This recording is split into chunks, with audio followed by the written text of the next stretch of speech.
Ferrand vous invite au cœur de l'histoire sur Europe 1.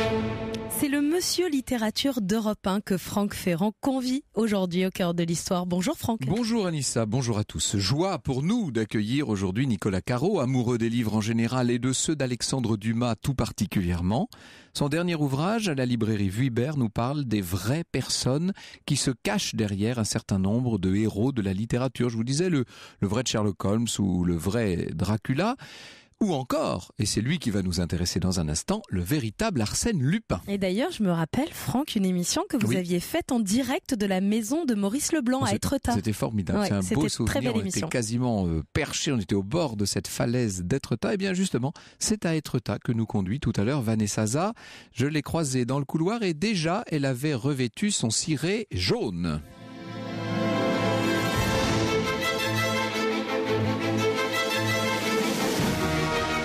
Au cœur de l'histoire sur Europe 1.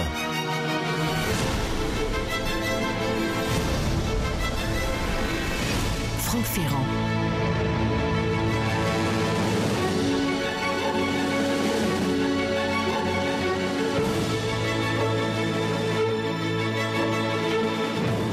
En 1905 paraissent dans la revue Je sais tout les toutes premières aventures d'Arsène Lupin, signé Maurice Leblanc. Et les lecteurs découvrent l'audace, l'inventivité, le panache du gentleman cambrioleur. Dans une nouvelle, ils peuvent lire cette lettre qu'Arsène adresse depuis sa prison à l'une de ses victimes et qui résume en quelque sorte l'art d'Arsène Lupin de tout dérober avec élégance. Pas tout à fait tout d'ailleurs. Monsieur le baron, il y a dans la galerie qui réunit vos deux salons un tableau de Philippe de Champaigne d'excellente facture et qui me plaît infiniment. Vos Rubens sont aussi de mon goût, ainsi que votre plus petit Watteau. Dans le salon de droite, je note la crédence Louis XIII, les tapisseries de Beauvais, le guéridon Empire signé Jacob et le bahut Renaissance. Dans celui de gauche, toute la vitrine des bijoux et des miniatures. Pour cette fois, je me contenterai de ces objets qui seront, je crois, d'un écoulement facile. Je vous prie donc de les faire emballer convenablement et de les expédier à mon nom, port payé, en gare des Batignolles avant 8 jours. Faute de quoi, je ferai procéder moi-même à leur déménagement dans la nuit du mercredi 27 au jeudi 28 septembre. Et comme de juste, je ne me contenterai pas des objets sus-indiqués. Veuillez excuser le petit déménagement que je vous cause et accepter l'expression de mes sentiments de respectueuse considération. Arsène Lupin, avec quand même un post-scriptum. Surtout ne m'envoyez pas le plus grand des Watteau. Quoique vous l'ayez payé 30 000 francs à l'hôtel des ventes, ce n'est qu'une copie. L'original ayant été brûlé sous le directoire par Barras un soir d'orgie. Consultez les mémoires inédits de Garat. Je ne tiens pas non plus à la châtelaine Louis XV, dont l'authenticité me semble douteuse. L'art de dérober, pourquoi pas même à distance et avec style. Lupin, dans une autre nouvelle, part les mains vides d'une maison. Il avait juste laissé sa carte avec ces mots. Donc Arsène Lupin, gentleman cambrioleur, reviendra quand les meubles seront authentiques. Or, cette audace, cet humour font penser à l'audace et à l'humour d'un autre personnage qui à la même époque a sévi, un personnage bien réel cette fois, un personnage non pas littéraire, mais historique, Marius Jacob, célèbre cambrioleur anarchiste dont Maurice Leblanc aurait bien pu s'inspirer. Nous verrons dans quelle proportion tout à l'heure. Voici un exemple de ce dont est capable Marius Jacob. Nous sommes à Rochefort en 1903. On le voit s'infiltrer dans la demeure d'un capitaine de frégate, un certain Julien Viaud. Ça vous dit quelque chose ? En voyant un immeuble relativement banal de l'extérieur, il n'imaginait pas pénétrer dans une demeure aussi incroyable. Le cambrioleur découvre un intérieur fascinant, une salle Renaissance, un salon turc, toute une chambre chinoise et partout des bibelots amoncelés, des œuvres d'art incroyables, des souvenirs de voyage nombreux. L'endroit rêvé pour un cambrioleur.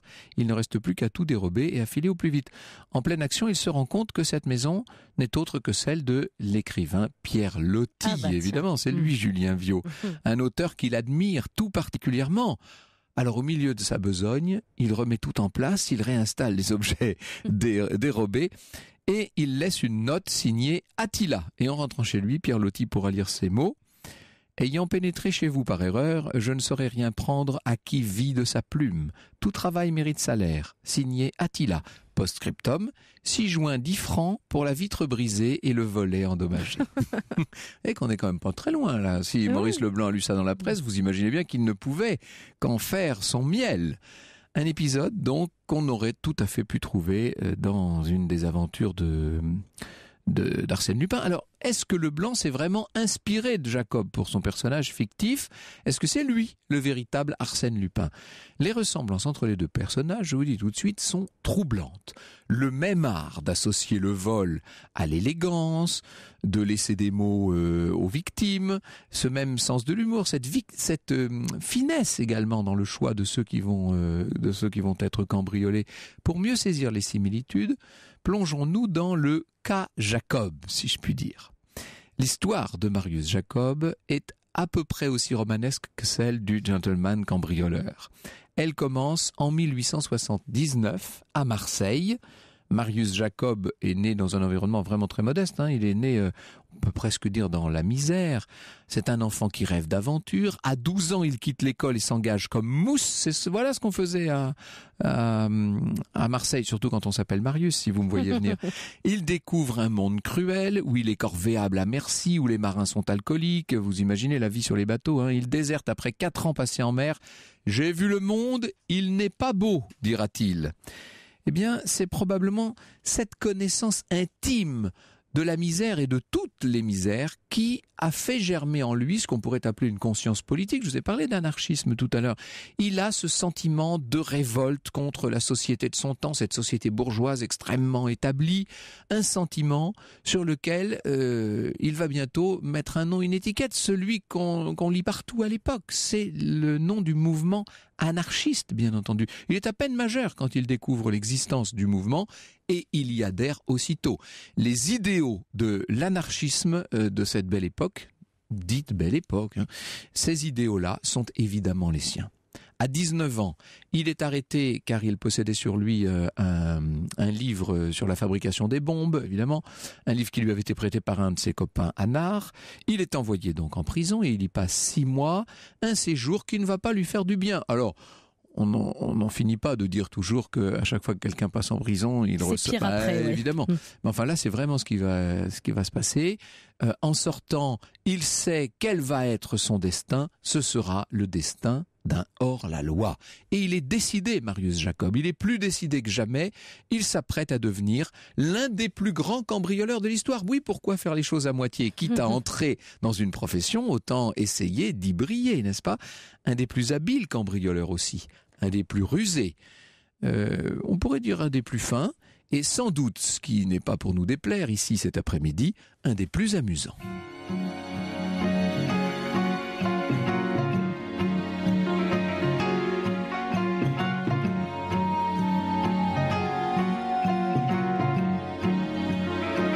Tu harcèles les rupins, tu excelles en larcin, tu as les ailes du malin, tu tricotes des stratèges dans le creux d'une falaise, tu brûles tes frasques dans l'aiguille d'être tard.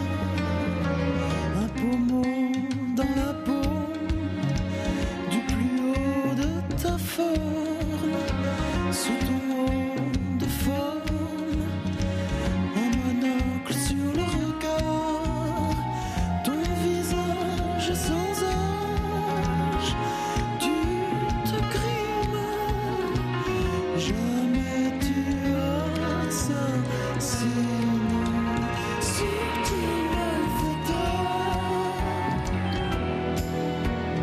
Quel est ton visage? Mais qui es-tu? Subtil imposteur. Tu aimes le beau. la voix de M sur Europe 1 avec cette chanson Qui es-tu, qui fait partie de la bande originale du film Arsène Lupin, un film de Jean-Paul Salomé avec Romain Duris, Christine Scott-Thomas ou encore Pascal Grégory. Nous sommes cet après-midi au cœur de la vie du vrai Arsène Lupin. Non pas le personnage de fiction de Maurice Leblanc, mais celui qui aurait été son modèle, le cambrioleur anarchiste Marius Jacob. Alors, juste avant que nous continuions à découvrir le parcours de Marius Jacob, est-ce que vous pouvez nous rappeler, Franck, quel est le contexte de cette fin du 19e siècle en France ? C'est le contexte de l'anarchisme, qui est très très développé, pas seulement en France d'ailleurs, dans le monde entier, notamment dans toute l'Europe du centre et de l'Est.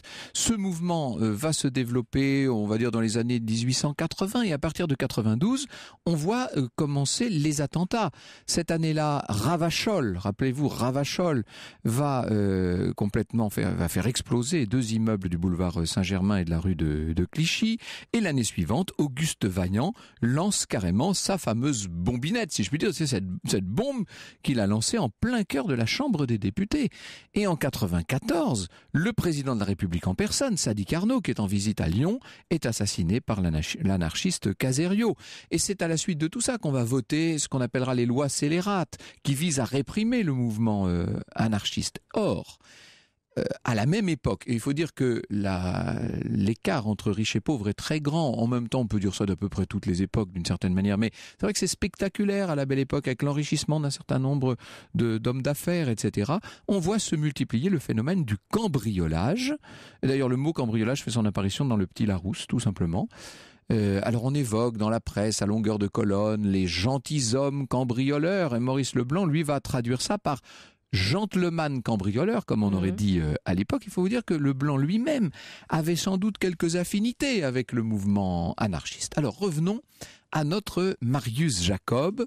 C'est en prison qu'il a défini son positionnement anarchiste, les principes qui vont sous-tendre son activité. Son activité, vous la connaissez ? Cambrioleur. De cambrioleur. Le vol, c'est la restitution, la reprise de possession. J'ai préféré être voleur que voler, dira-t-il, pour justifier ses actes. Je suis pas en train de reprendre ça à mon compte, mais c'est son point de vue en tout cas. À la violence, il préfère la ruse, Marius Jacob. Et c'est ce que montre d'ailleurs son tout premier cambriolage le 31 mars 1899. Le cambriolage en question va faire rire tout Marseille. Ce jour-là, un commissaire de police et 4 policiers se présentent au domicile d'un prêteur sur gage, le sieur Gilles. Il l'accuse d'avoir volé une montre. Alors là, mais complètement abasourdi, mais devant l'autorité publique, qu'est-ce que vous voulez ? Il y a des policiers qui sont là, il les laisse entrer.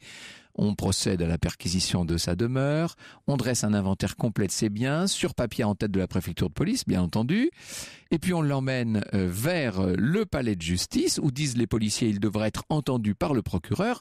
Au palais de justice, les policiers menottent le pauvre homme à un banc, le temps de régler les formalités administratives, évidemment. Et 4 heures plus tard, personne n'est jamais revenu. L'homme comprend qu'il a été la victime d'un sale coup.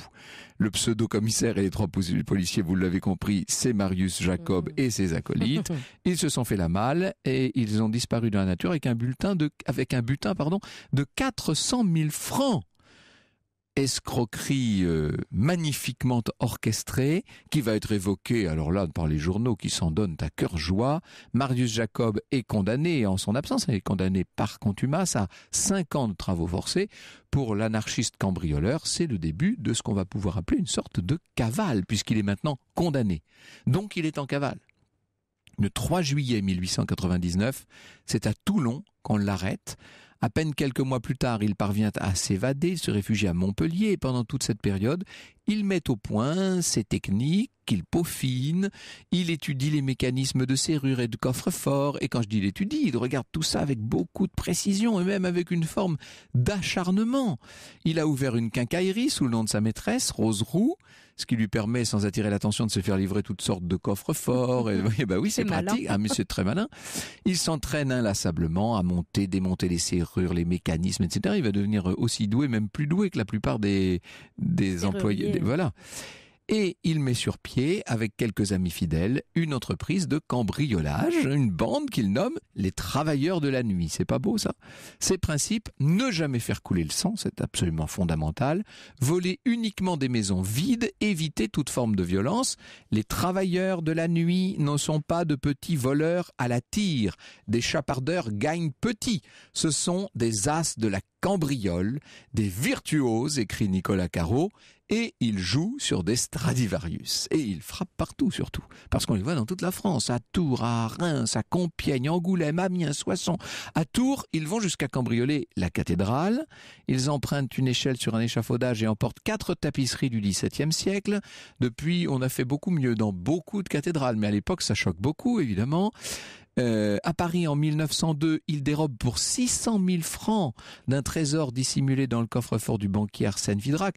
600 000 francs, c'est une somme mais vraiment gigantesque en 1902. On parle des francs or de l'époque, c'est vraiment beaucoup d'argent.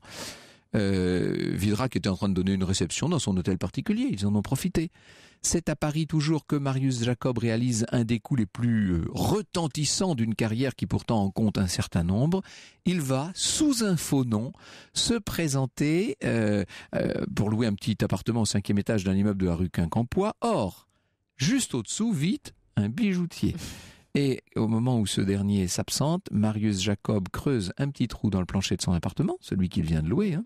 Il y glisse un parapluie fermé qu'il déplie. Le parapluie récupère tous les gravats qui tombent lorsque Jacob va agrandir le trou. Et voilà comment, sans aucun bruit, il peut se faufiler chez le bijoutier, déjouer les serrures des coffres-forts et repartir quasiment sans coup férir avec 100 000 francs de bijoux. Entre 1900 et 1903, la bande sinistre de Marius Jacob, c'est ainsi que la nomme Le Journal, grand quotidien de l'époque, cette bande commet quelques centaines de cambriolages, entre 150 et 500 dans toute la France, toujours avec le même professionnalisme et avec une certaine insolence. Évidemment, la police ne révèle pas tout. Un jour, Jacob assiste tranquillement depuis la terrasse d'un café à un assaut policier sur une maison qu'il vient de cambrioler dans la nuit.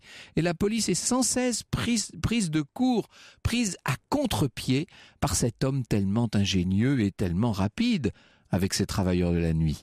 La plus grande partie des recettes des vols est redistribuée aux pauvres ou bien, et je dirais plutôt, utilisée pour alimenter la cause et la presse anarchistes. Seulement voilà, bientôt l'heure de la fin des aventures va sonner pour Marius Jacob. Le 22 avril 1903, il n'est pas très loin d'Abbeville et on peut dire ce jour-là qu'il est surpris en plein travail. Cet après-midi, Franck Ferrand vous raconte la vie du vrai Arsène Lupin.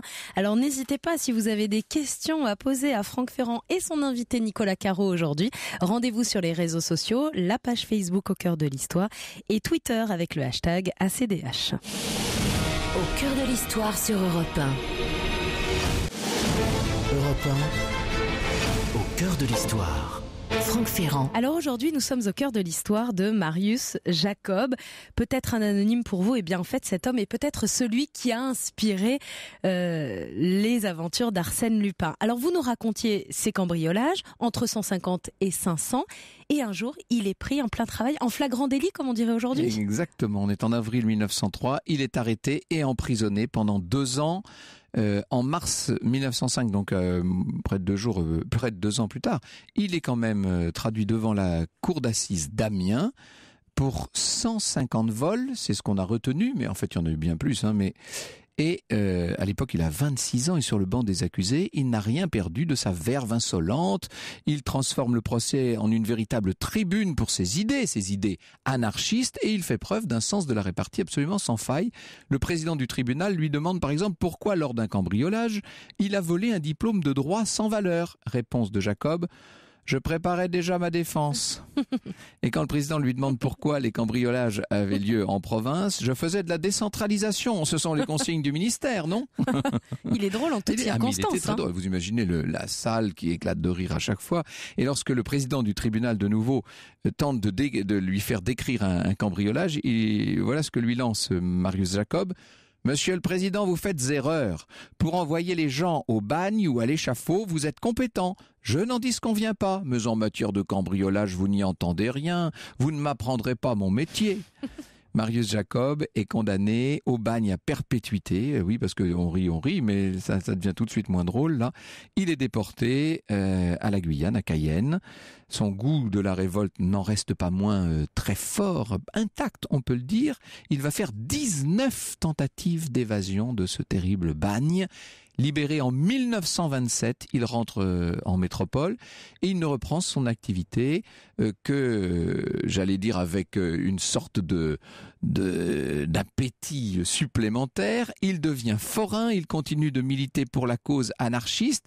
Il s'installe à Reuilly dans l'Indre. Vous allez me dire, mais pourquoi est-ce que ça l'a calmé quand même? Bah oui. Ça l'a calmé, le bagne. Oui. Bah oui, j'imagine bien. Le voisinage l'accepte bien, nous dit Nicolas Caro. C'est un marginal sympathique, un brin provocateur. Comme on lui demande de payer une taxe pour son chien, il répond qu'il réclame en ce cas pour l'animal une carte d'électeur, arguant du fait que ce citoyen-là n'a jamais menti et jamais été ivre. Aucun de vos électeurs ne peut en dire autant, ajoute. Oui, il a gardé le même esprit, mais il n'a plus le même genre d'activité, bien entendu. Donc, on peut dire que ce personnage d'une insolence et d'une élégance sans pareil, à l'humour mordant, ce personnage est le modèle d'Arsène Lupin. Difficile de ne pas voir un modèle pour Arsène Lupin, concède Nicolas Caro, et pourtant, il précise que autant les spécialistes d'Arsène Lupin que les spécialistes de Marius Jacob refusent d'associer les deux hommes. Et c'est vrai que lorsqu'on feuillette les différents articles qui ont été consacrés à ce bonhomme, on les distingue toujours très clairement. Les biographes de Jacob refusent de voir un lien quelconque entre un véritable anarchiste et Lupin, qui ne serait qu'une sorte de bourgeois passé de l'autre côté, si vous voulez. De son côté, Maurice Leblanc ne s'est jamais exprimé sur la question et son biographe, Jacques Deroire, affirme que le père d'Arsène Lupin ne s'est jamais inspiré de l'anarchiste pour inventer son personnage de fiction.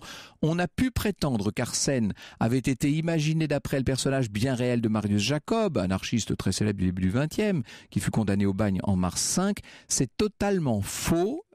Précise Jacques Deroire, Leblanc n'a fait que rencontrer l'esprit de son époque, résolument favorable à l'anarchisme. Si Leblanc n'a fait que rencontrer l'esprit de son époque, ou s'il s'est véritablement inspiré de Marius Jacob, nous ne le saurons jamais. Je peux vous dire que Mathilde Hirsch, qui a préparé ce récit, a tout cherché, elle a creusé, et déjà Nicolas Caro lui avait, c'est le moins qu'on puisse dire, déblayé le terrain. Impossible de trancher définitivement sur la question. Nous allons, nous, poser la question à Nicolas. Sachez qu'il est mort en 1954, notre anarchiste cambrioleur. Il s'est suicidé pour éviter les affres de la vieillesse. Voilà ce qu'il avait. Il avait laissé une petite note. Linge lessivé, rincé, séché, mais pas repassé, j'ai la cosse, excusez. Vous trouverez 2 litres de rosée près de la panetière. À votre santé.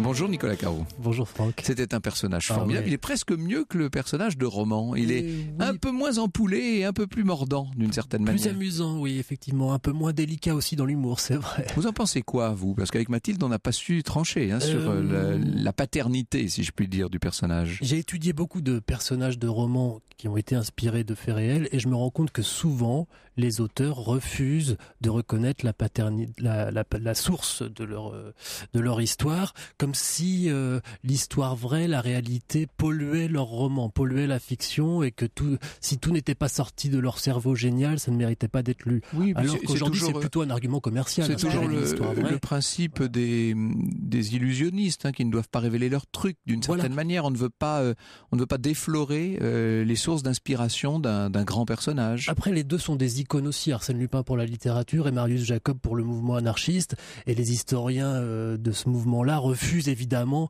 de le comparer à ce bourgeois aux allures d'aristocrate comme ça va pas ou quoi? On peut pas associer les deux, sauf que quand même, par exemple, vous avez évoqué le mot de cambrioleur qui est apparu évidemment avant Arsène Lupin, mais gentleman cambrioleur aussi. On retrouve dans un exemplaire du Petit Journal illustré tout un article de fond sur Jacob, sur les gentlemen gentleman Ah oui, cambrioleur. carrément. Et sur l'expression qui forme l'expression gentleman cambrioleur à ce moment-là, en expliquant qu'aujourd'hui les voleurs c'est plus des types à l'air patibulaire, ils se faufilent dans la foule, ils ressemblent à des bourgeois comme les autres, ils louent un appartement et ensuite ils creusent un trou pour cambrioler les Ce qu'il appartements faut dire voisins. aussi, c'est qu'il y a d'autres grands cambrioleurs de la Belle Époque qui ont pu servir de modèle à Arsène Lupin. C'est ce que nous voyons avec vous dans un instant. Au cœur de l'histoire sur Europe 1. Europe 1 au cœur de l'histoire. Franck Ferrand.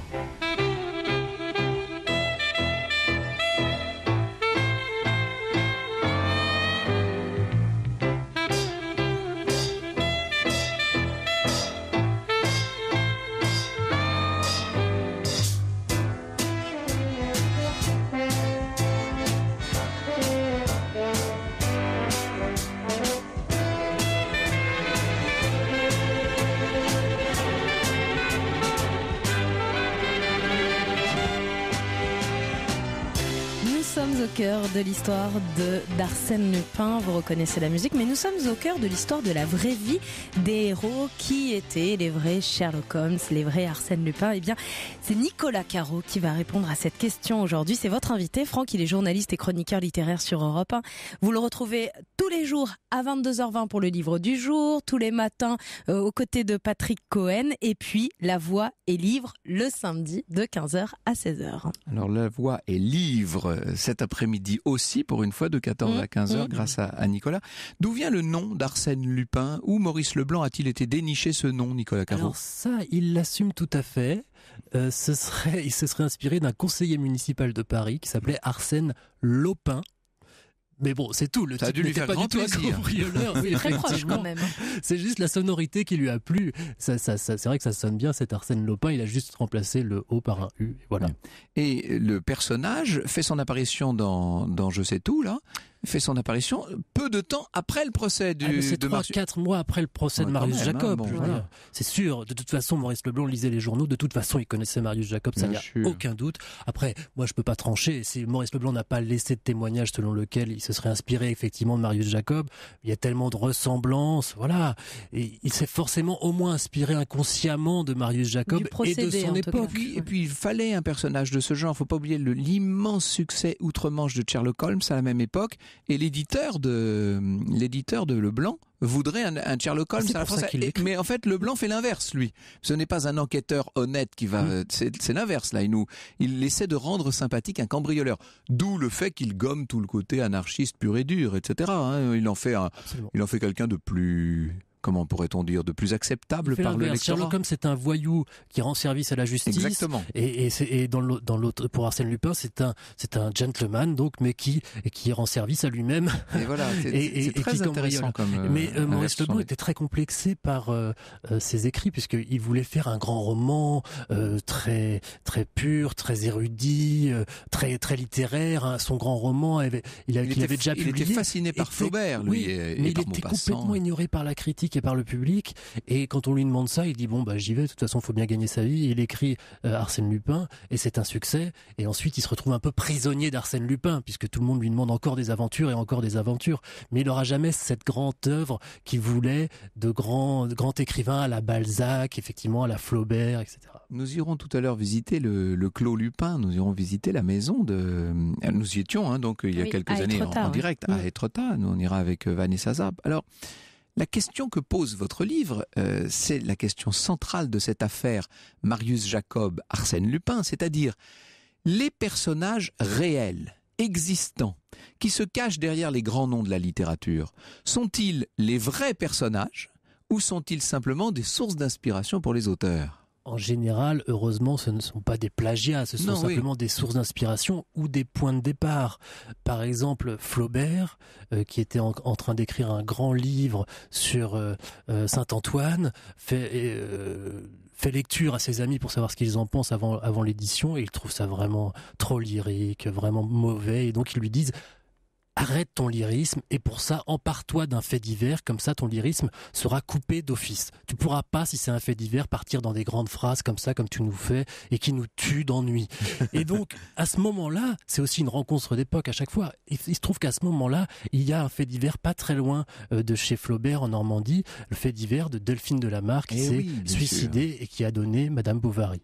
Alors, on parle de Flaubert, j'ai dit un mot de Maupassant. Il y a un mot aussi de Sir Arthur Conan Doyle, qui a été le premier grand auteur de romans policiers, d'une certaine manière, avec un succès, une vogue telle que on en a encore les échos aujourd'hui. On peut dire que toute la littérature policière, directement ou indirectement, doit quelque chose à Sherlock Holmes.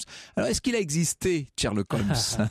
Eh ben, c'est un bon exemple pour l'histoire de l'inspiration parce que, en fait, le vrai Sherlock Holmes, c'était un certain docteur Joseph Bell, qui était professeur de médecine et médecin lui-même, évidemment, et professeur d'un certain Conan Doyle, qui était médecin lui aussi et qui donc a fait ses études à Édimbourg.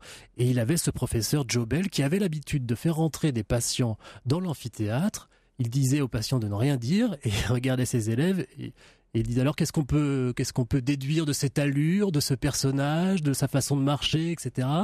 Les élèves en général restaient quoi? Et lui il disait, par exemple, il y a une anecdote fameuse où il fait rentrer un type et lui dit oh là là, votre dos doit vous faire absolument mal et ça ne doit pas vous l'arranger de porter toutes ces hottes de briques.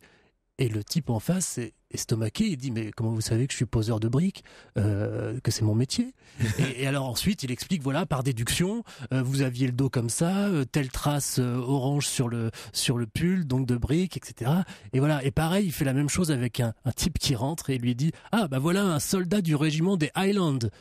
Alors le type dit non pas du tout, moi je suis pas soldat. Mais si vous avez une démarche de joueur de cornemuse et vous avez la taille d'un soldat des Highlands. Bon, et donc le type continue à démentir. Il lui fait enlever sa chemise et là on voit un petit D, la lettre D tatouée sur son torse. C'est le D de déserteur. Le type voulait pas avouer qu'il était effectivement déserteur. Et voilà, mais par déduction. Il réussissait à trouver la maladie et l'humeur des gens éventuellement, et ça fascinait évidemment ses élèves, à commencer par Conan Doyle, qui a décidé d'en faire un détective, Sherlock Holmes. Et plus tard, on a eu la série Dr House. Vous savez, ce médecin qui est un Sherlock Holmes à l'esprit de déduction terrible. Et ben voilà, on dit c'est un Sherlock Holmes moderne. Pas du tout, c'est un Joseph Bell. D'ailleurs, oui, c'est le fils de Joseph Bell, c'est le frère de Sherlock Holmes, et non pas le fils de Sherlock Holmes. Vous voyez, il est revenu aux sources, il a pris un médecin. C'est son cousin germain. Cet esprit de déduction. C'est assez fascinant de voir quelles sont les transfigurations subies par ces personnages sous la plume des grands auteurs. Est-ce que le personnage littéraire est toujours plus intéressant que le personnage original? Oh oui, quand même, parce que la réalité, vous savez bien, c'est toujours un peu plus vulgaire, un peu plus trivial, les conversations sont moins plus mêlé. Ça finit moins bien. Les réparties moins franches, moins amusantes. Non, évidemment, il y a toujours plus de panache dans le roman, c'est pour ça qu'on les aime. Et d'ailleurs, on appelle les véritables personnages ceux qui ont inspiré, ceux de la réalité. Pour moi, les véritables, c'est ceux des romans, bien sûr. Pour moi, le véritable D'Artagnan, c'est pas le soldat du XVIIe siècle, c'est celui de Dumas, bien sûr. Je reconnais bien le poète en vous. Nicolas Caro, La vraie vie des héros à la librairie Vuibert. Ils ont vraiment existé. Dracula, James Bond, Tarzan, justement. On vient à Tarzan dans un instant. Au cœur de l'histoire sur Europe 1. Europe 1, au cœur de l'histoire. Franck Ferrand. Sherlock Holmes, Dracula, Tarzan, James Bond, D'Artagnan ou encore Arsène Lupin, ils ont vraiment existé et c'est Nicolas Caro qui vous le dit dans son dernier livre La vraie vie des héros, paru aux éditions de la librairie Vuibert. Et c'est une exclusivité aujourd'hui puisque le livre sortira vendredi, dans 2 jours. Donc vous pouvez déjà le pré-réserver chez votre libraire parce qu'on vous le recommande. Nicolas Caro est votre invité cet après-midi. Franck, il est journaliste, chroniqueur littéraire sur Europe 1 et vous le retrouvez tous les samedis de 15h à 16h dans La Voix et Livre. Et je lis les remerciements non sans rougir, puisque Nicolas Caro, il dit sans mon éditeur, sans mon épouse, sans être sans. Et sans l'émission Au cœur de l'histoire consacrée au véritable Monte Cristo, ce livre serait sans doute resté une idée, dites-vous.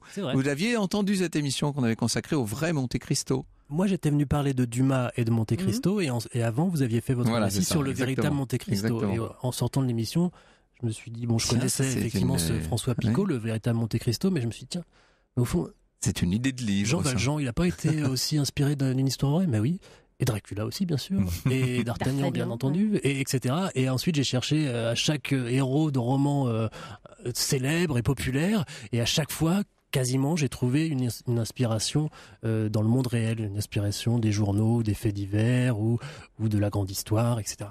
Il y a aussi, nous dit Michel, Alexander Selkirk à l'origine du personnage de Robinson Crusoe. Vous avez, faut dire, une sacrée belle palette de grands personnages dans le livre. On va pas tous les citer, mais enfin, vous avez parlé tout à l'heure d'Emma Bovary, mais il faudrait dire un mot de Phileas Fogg. Bien sûr que Robinson Crusoe fait partie, est au générique, si je puis dire. Et puis, il y a les héros de Tintin. Il y a le véritable James Bond, personnage tout à fait passionnant, ça. Dusko Popov. On pourra peut-être faire une émission agent un jour, double de l'Abwehr, agent double pour les services allemands et britanniques, avec la classe de James Bond et le panache de James Bond. C'est un personnage fascinant. Et puis donc, Monte Cristo, venons-y alors. Oui, Monte Cristo, effectivement, il n'a pas été inventé tout à fait par Dumas, il l'a piqué dans les archives de la police. Un récit qui a été appelé Le Diamant et la Vengeance, et c'était l'histoire de François Picot en 1807, donc un peu avant l'histoire de Monte Cristo qui se passe en 1814. Donc en 1807, ce François Picot est très heureux. Il rentre dans le café d'un de ses amis en lui disant qu'il va se marier avec Marguerite et qu'en plus de ça, il a une belle dot. Il est un peu vantard, hein, c'est pas le Edmond Dantès humble et tout ça. Il est plutôt vantard et fanfaron, et donc il est très content. Il va se marier avec Marguerite. Il les invite, tous ses amis qui sont dans le café, à la fête. Il s'en va et en crânant un peu, et là Mathieu Loupian le cafetier, qui est un de ses amis, dit à Guillaume Solari et à Gervais Chaubard et à Antoine Allu, qui sont ses autres amis, tiens, on va lui faire une blague. On est sous Napoléon, on va faire croire que c'est un agent des Anglais, puis ensuite on ira démentir, bien entendu. Sauf que la blague tourne mal. La blague tourne mal. Le François Picot est enfermé au secret dans la forteresse de Fenestrelle à la frontière italienne. Il sort 7 ans plus tard. Cette fois, il s'appelle Joseph Lucher. Il est métamorphosé physiquement. Il ne ressemble plus du tout au François Picot d'antan. Et il était domestique dans cette prison d'un ecclésiastique italien très riche, un peu comme l'abbé Faria dans Monte Cristo, et qui est mort en prison et qui lui a légué sa fortune. Et donc il monte à Paris pour se venger de tous ses amis. Et alors, ceux qui ont fait la mauvaise blague et qui lui ont volé sa vie, en fait. C'est extrêmement sophistiqué, très intelligent, très fin, même si c'est très violent aussi chez Monte Cristo. Mais là, pour résumer, il les tue simplement les uns après les autres en les numérotant. C'est-à-dire que le premier, il le poignarde sur le pont des Arts, et on retrouve le poignard fiché dans le cœur avec sur le pommeau le chiffre 1. Le deuxième, Guillaume Solari, est empoisonné et on retrouve sur le cercueil le numéro 2. Etc., 3 et 4, mais en fait lui se fera tuer en essayant de tuer le quatrième, justement, Antoine Allu. La morale est sauve, si je puis dire. Si on veut. J'ai promis à nos auditeurs de parler de Tarzan aussi. Oui, Tarzan, alors. Tarzan, alors là, c'est l'histoire un peu à double tranchant, un peu décevante d'une certaine manière. En faisant comme ça le tour des héros populaires et en étant très content de trouver à chaque fois une belle inspiration, et pour Tarzan, je me suis dit, c'est pas possible, ça n'existe pas. Il peut pas y avoir eu un homme élevé par les singes. Alors je regarde, je cherche, je trouve rien. Il y a eu des hommes élevés par les loups, et il y en a même eu pas mal. Éventuellement, oui, mais par les singes, comme ça en Afrique, un Anglais élevé par les singes, je me dis non, c'est pas possible. Et puis finalement, je trouve une information, quelques articles ici et là, et donc le vrai Tarzan serait comme dans le roman, un aristocrate anglais, William Charles Mildin, 14e comte de Stratham. Vous savez que c'est John Clayton, Lord Greystoke dans le roman. Là, c'est pareil, c'est un aristocrate d'une grande famille. Ça ressemble beaucoup là, jusqu'ici. Qui a fugué de chez lui, donc il n'a pas fait naufrage avec ses parents, mais il a fugué de chez lui à 12-13 ans. Il s'est engagé dans la marine, et puis le bateau l'Antilla a fait naufrage du côté de Pointe-Noire. Il s'est retrouvé dans la jungle et il a été non pas élevé, mais il y a une sorte de collaboration qui est née entre des singes et lui. Pendant quelques mois, il aurait fait du feu, donc il lui aurait ramené de la nourriture, etc. Une sorte de collaboration comme ça qui aurait duré un peu. Il n'a pas été élevé par eux non plus, et ensuite il a réussi. Presque plus penser au livre de la jungle de Kipling. Oui, un peu plus, c'est vrai. Mais d'ailleurs, Kipling inspire aussi Edgar Rice Burroughs pour Tarzan. Et ensuite, ce William Charles Midlin va rejoindre une tribu. Il va se marier 5 fois dans cette tribu. Et puis, au bout de quelques années, il décide de regagner l'Angleterre et de reprendre une vie normale. Et ça, il meurt en 1937 et on apprend cette histoire en 1959 dans un journal américain. Un journaliste qui s'appelle Thomas Jones qui raconte cette histoire en disant que à la mort de Midlin, sa famille a rendu public ses mémoires de 1500 pages et il nous restitue donc l'histoire que je viens de vous raconter. Sauf que voilà. Moi, je retrouve pas de traces de ce conte de Stratham. Et puis surtout, on n'a jamais vu les mémoires de 1500 pages. Seul ce journaliste américain qui a raconté cette aventure dans le journal Man's Adventure, justement, nous dit qu'ils existent ces mémoires, mais moi je les ai pas vues et ils sont pas du tout publiés. C'est-à-dire qu'il cite une source qui est introuvable sur un personnage qui n'existe pas. Voilà, je ne peux pas trancher, je veux y croire, voyez-vous, mais je ne sais pas. Bon, mais avis à la population, si jamais quelqu'un a entendu parler de cet aristocrate ayant vécu parmi les singes. À la limite, ça ne s'invente pas, mais bon. Ah, pourquoi pas ? Oui, pourquoi pas. Ça aurait pu s'inventer. Bon, en l'occurrence, on restera un peu sur notre fin à propos du personnage de Tarzan. Un peu de magie, c'est ma déception. Évidemment, il y en a d'autres. Encore une fois, on parlait tout à l'heure du vrai James Bond, le vrai D'Artagnan, etc. Votre ouvrage, Nicolas Caro, s'appelle « La vraie vie des héros ». Et c'est au moins autant une généalogie de l'inspiration qu'une enquête sur des personnages restés un peu trop dans l'ombre. Au cœur de l'histoire sur Europe 1. Europe 1, au cœur de l'histoire. Franck Ferrand. Et parce que nous sommes depuis 14h au cœur de l'histoire du vrai Arsène Lupin, nous allons donc aller maintenant sur les traces de Maurice Leblanc. Nous allons aller du côté d'Étretat avec Vanessa Za, qui est chroniqueuse tourisme culturel et patrimoine sur Europe 1 et que vous retrouvez tous les samedis et dimanches matin aux côtés de Sébastien Guyot dans la matinale. Bonjour Vanessa. Bonjour Franck. Alors nous retournons, parce que nous y sommes déjà allés, donc nous retournons au Clos Lupin qui se trouve, ça ne s'invente pas, 5 rue Maupassant. 5 rue Maupassant. Alors Maupassant d'ailleurs avait sa maison aussi là-bas, il se l'est fait construire, la Guillette, comme Offenbach s'est fait construire sa maison ou le peintre Le Poitevin. Donc à la belle époque, ils étaient tous là-bas, à Étretat. Beau pays de Caux. Dans ce beau pays de Caux. Battu par les vents. Ouais, vous adorez ça, chaque fois. Oui. C'est un peu chez lui. C'est chez lui, exactement. C'est pas très loin de chez moi en tout cas. Alors donc le Clos Lupin, il va, Maurice Leblanc, venir dans ce Clos Lupin chaque été pendant 20 ans, jusqu'au moment de la Seconde Guerre mondiale où il va devoir s'exiler donc à Perpignan. Et puis donc il va écrire toutes ses aventures donc dans ce fameux Clos, dans cette très belle maison de style cauchois, à 2 étages, avec des poids pentus, avec évidemment ce balcon en bois qui fait le tour. Tout ça dans un très joli jardin. Très joli jardin, très mystérieux en même temps, parce que quand vous poussez la porte, quand vous rentrez, il faut suivre le chemin, cette promenade avec ces grands arbres, et puis petit à petit, vous allez vous retrouver donc face à la porte donc de cette maison. Alors à l'époque, il y avait Grognard qui vous accueillait en gilet rayé, jaune et blanc. Ce n'est plus le cas, mais on vous accueille, on vous donne là un audio guide.